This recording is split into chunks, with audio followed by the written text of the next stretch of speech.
What is going on, fellas, and welcome back to Hertha Hero with Hertha Berlin on Football Manager 2020 with me, Foggy Plays.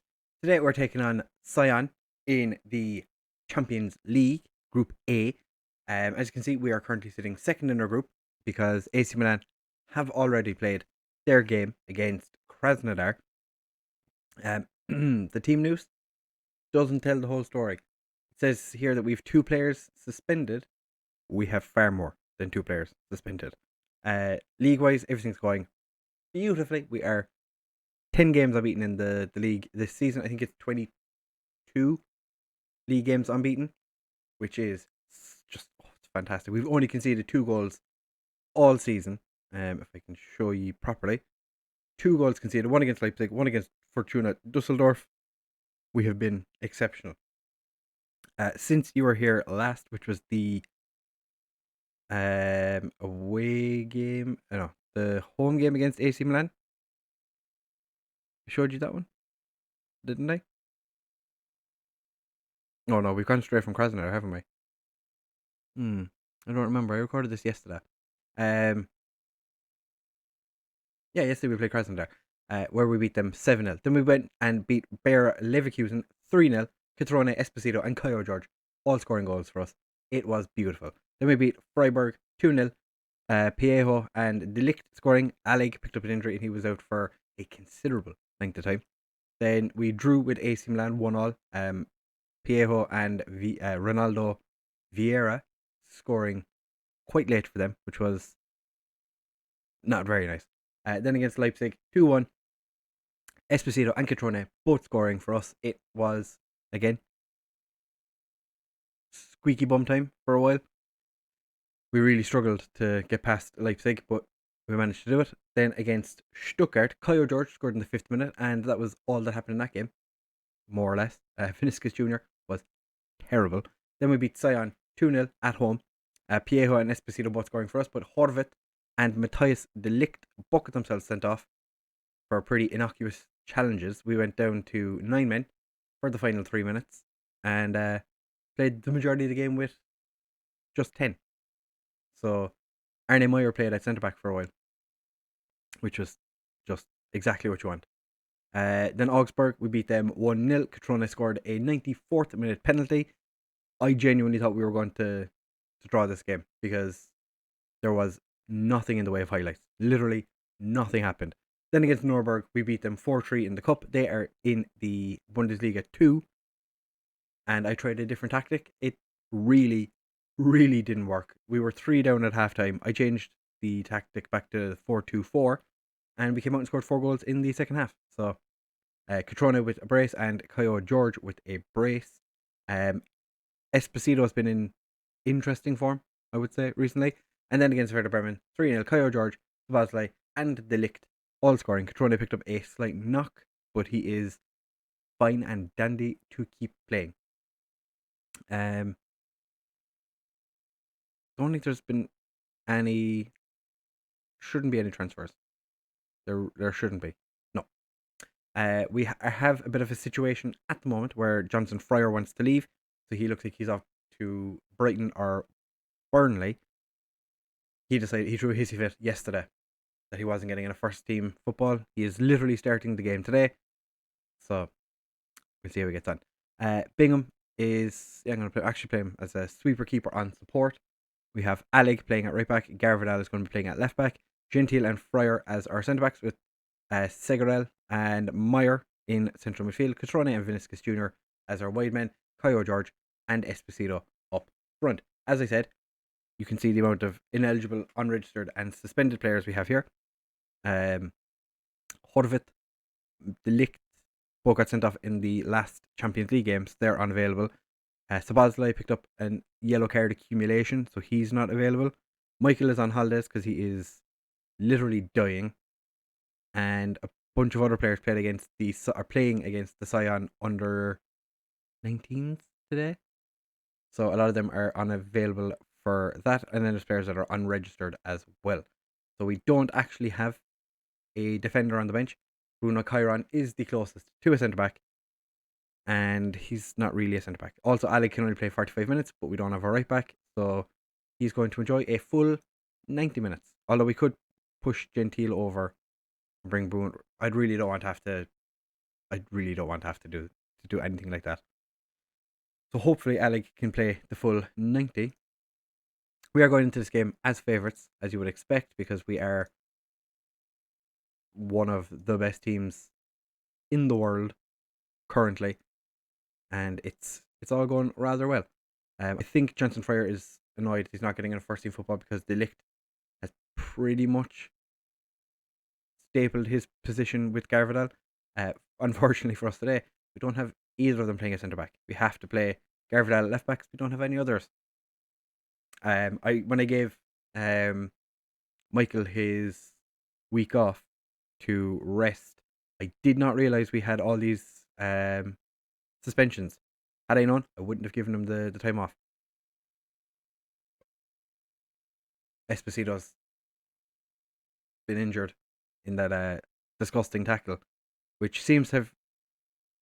They're going to give a penalty for that, but not going to book the player over here for scissor tackling Esposito. Are you serious? They're actually going to give a penalty for this and not send off the guy that hacked down Esposito. Oh, big team bias, like. Oh, it's a free kick. Okay. Garvedal heads it away. I'm probably just going to take Esposito off. Yeah, he's down to 66. Gross shouldn't even be on the pitch right now. We're going to just take off Esposito. There's no point in risking him. Piejo is, or we're just going to call him Pielo. He is coming on. Early substitution. They've left Gross on. Sydney Lobo knows exactly what to do.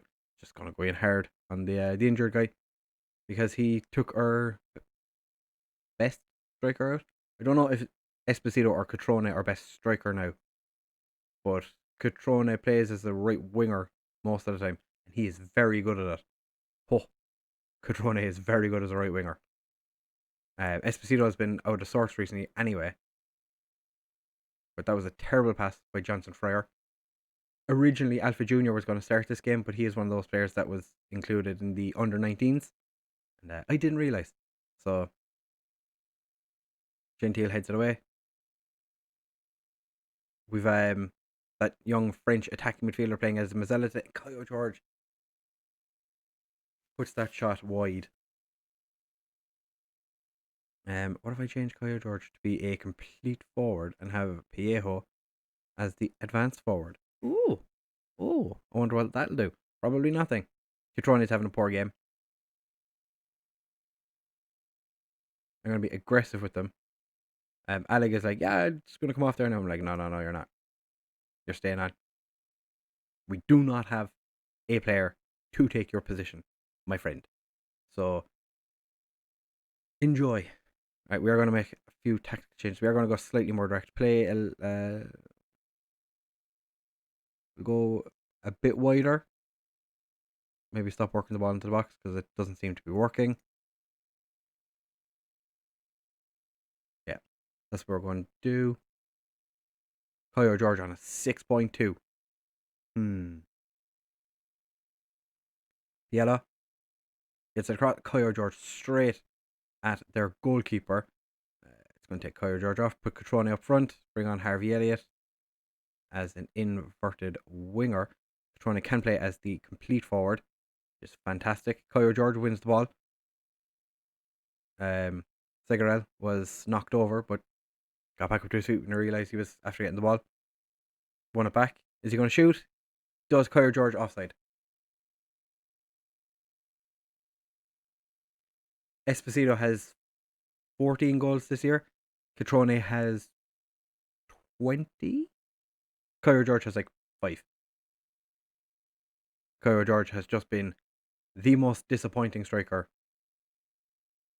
so far this year. Catrone not having a great game today at all, which is less than ideal. Not much I can really do to make you any better. You're playing in your kind of favoured position already. Do I take Catrone off for Gracier? and play two strikers who don't score many goals between them. No. Segerell's going to come off for Martin Zach and make Martin Zach the two bucks. I suppose I could have put Segerell up front because he also can play a striker. We're going to demand more. Gentile, get the ball off him. Gentile, god damn it.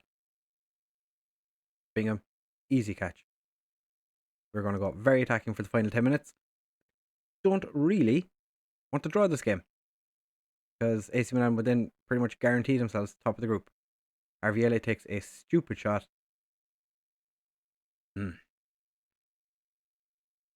Not quite gone the way I was expecting.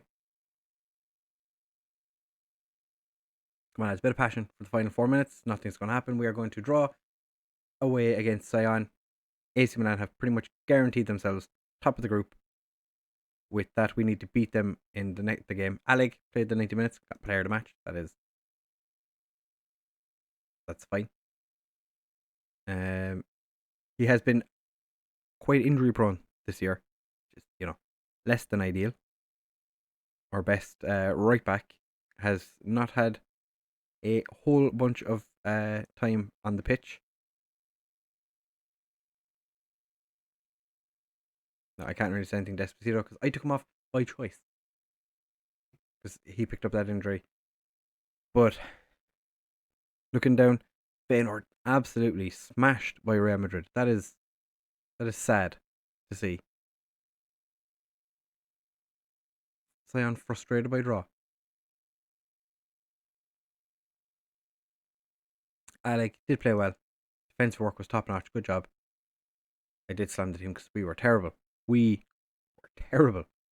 So the next episode will be the AC Milan game. The hopefully decider of who goes top and who is second in the group. I'm not holding out an awful lot of hope for it at this stage, if I'm completely honest. I feel like even if we beat Krasnodar, AC Milan are going to beat SION. Don't know. Did AC Milan play SION at home the first they did? So they still have to travel to SION's fortress, it would seem. So there's still hope. SION could hold AC Milan to a draw, but we weren't great in that game. We really weren't great in that game. We did miss having like Delict and Swasley available for that game. And Swasley could get the two of them might be unavailable for the next, not the next league game, but the league game after. And that would be less than ideal. As you can see, Esposito 6.62 recently. Been amazing. Fantastic. He's got 14. Catrone has 20. Kyle George has 7. Oh, I apologise. Piejo has 4. Gracier has 2. And they're in better form. So the formation we did try against Norberg was 4-3-3. With Catrone, Esposito and Kyle George playing up front. It did not work. It really, really did not work. They don't seem to play well up front together. I feel like our three main strikers don't really play well with each other anymore. Well, don't play well with each other when the three of them are up there together, but I feel like Kyle George and Esposito don't really work as a strike partnership now. There's something, I can't get the two of them to score consistently. Like if you look at Kyle George's history, okay, but fair enough, he was quite good last season and the season before. Those were his 2 seasons with Esposito. And Esposito was the goal machine last year. It's just not happening for him so far this year. Maybe he just hasn't hit a stride yet. We'll see. As I said, next episode is going to be the away game against AC Milan. We are going to play them. We're going to smash them. We're going to win the group. No questions asked. We're going to win the group. And we're going to win the Champions League. And we're going to win the Bundesliga. Because as I said, we are top. We are unbeaten. We've only conceded twice this year. Borussia Dortmund have already lost just once. I thought they lost twice. Wolfsburg have lost. Well, the only team not to have won a game yet is Augsburg. They nearly kept us to a draw. So Augsburg, not to be laughed at. They could do well. They're not going to, but they could. Right. So all of that being said, thank you very much for watching, fellas. If you have enjoyed, please do make sure to leave a like, comment, and subscribe. Share with all of your friends, and I'll see you in the next one.